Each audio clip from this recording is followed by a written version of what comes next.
Tonight, back in handcuffs, the FBI informant who was indicted for lying about the Biden family is in federal custody again after a judge ordered his release on Tuesday. Now, the Justice Department branded Alexander Smirnov a flight risk and got a different judge to sign off on a new warrant. Smirnov finds himself at the center of a firestorm, legal and political. The government alleges that Smirnov had routine contacts with Russian intelligence. And then he passed off stories told to him by those agents, including lies about the president and the president's son. Joining me now is Florida Republican Congressman Matt Gaetz. He serves on the House Judiciary Committee. Congressman Gaetz, your colleague Ken Buck was on CNN. He suggested last night that people close to the investigation in the Congress would have known that Smirnov had credibility issues. Listen to what he said. We were warned at the time that we received the document outlining this witness's testimony. We were warned that the credibility of this statement was not known. And yet people, my colleagues, went out and talked to the public about how this was credible and how it was damning and how it proved President Biden's, at the time Vice President Biden's, complicity in receiving bribes. Is that true? I personally debriefed the whistleblower who initially identified this 1023 alleging a bribe with the Biden family. And that whistleblower told us at the time that he did not know whether or not that bribe had actually been consummated, but merely the existence of a 1023 that the FBI wasn't providing to Congress warranted further review. Now, when we initially asked for this 1023, we were told by the Department of Justice, it's got all these national security implications. We have to protect this confidential human source. So now what we have to decipher is which arm of the Department of Justice was telling us the truth. Because in these indictments that you see from Weiss, there are all these allegations that Smirnov could not have possibly observed these instances of bribery because he wasn't in the countries stated. But when we were debriefing the U.S. attorney from Pittsburgh, we got a very different version of events. Scott Brady told us that they could verify those travel records. So we got to figure out which part of the DOJ was telling the truth and which wasn't. What Ken Buck is saying was that people in Congress were warned that this confidential source, what he was providing, could not be verified. Is that part something that you were ever told, that what he had to say? And so given that, should that not have produced some more caution on the part of your colleagues, James Comer, Jim Jordan, as they talked about the value of the information that this source had provided? I think what they talked about was the extent to which DOJ was entangled with this particular source, the number of cases he'd been involved in, the number of successful prosecutions based off that information. They called this, I want to play for you what they said, but they called it basically a linchpin of the investigation. Listen. The most corroborating evidence we have is that 1023 form from this highly credible, confidential human source. Every day, this bribery scandal becomes more credible. We already know the president took bribes from Burisma. I also want to add, betraying your country is treason. This, ladies and gentlemen, is gold. This is direct evidence of naked corruption and bribery. The evidence is overwhelming, Maria. The nails in the coffin.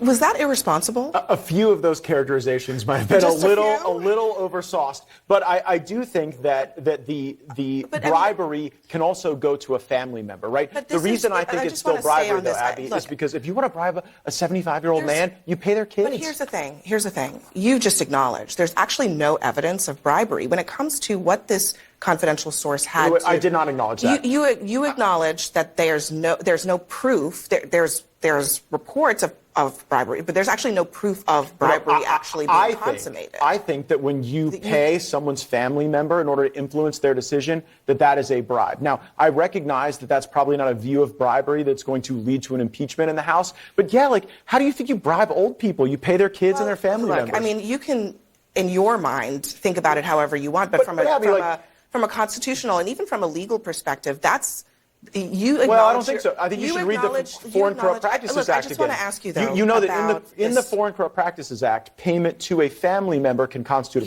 bribe. Here's what you said Congressman, this was in October at a private fundraiser. You said, I don't believe that we are endeavoring upon a legitimate impeachment of Joe Biden.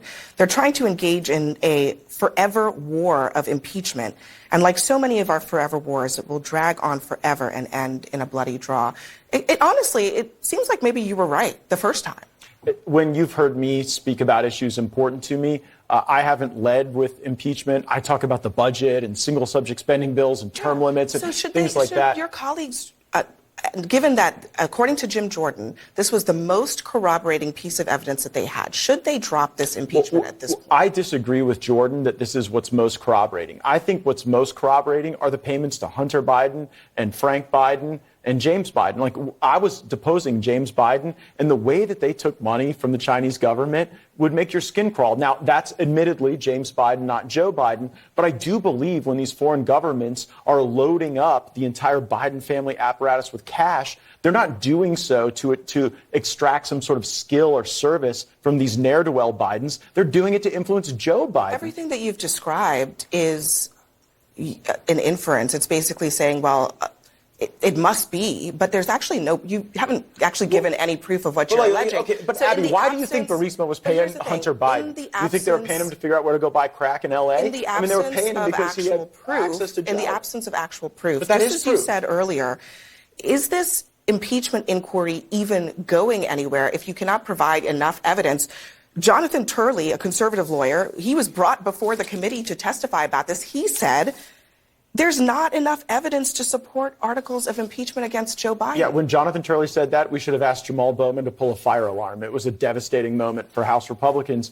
But I think the impeachment inquiry will have to rely on deciphering whether or not it was Weiss or Brady accurately assessing the travel of Smirnov. That's what the impeachment inquiry ought to be about? Or shouldn't it be about whether or not you actually have proof of bribery? Well, let's assume that Brady's right, that Smirnov indeed was in these places making these observations. And I'm not saying he is. I'm saying it's a contradiction. In that event, you could literally have a situation where Smirnov is being arrested to facilitate the cover-up. Now, again, I think that requires us reviewing the travel records and getting more transparency out of the Department of Justice, more than they've been willing to give us to date. So before I let you go, Congressman, I want to just ask you about some news this week. It's pretty big news in the world of women's health.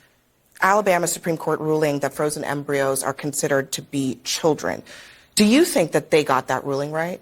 Well, I think the court correctly assessed the law, but I believe the Alabama law needs to change because the Republican Party cannot be the party against family formation. And when we're at the point where we're confusing like families like those you just had on with abortionists, like something is totally wrong. The people who want to have a family should have the government and the law on their side.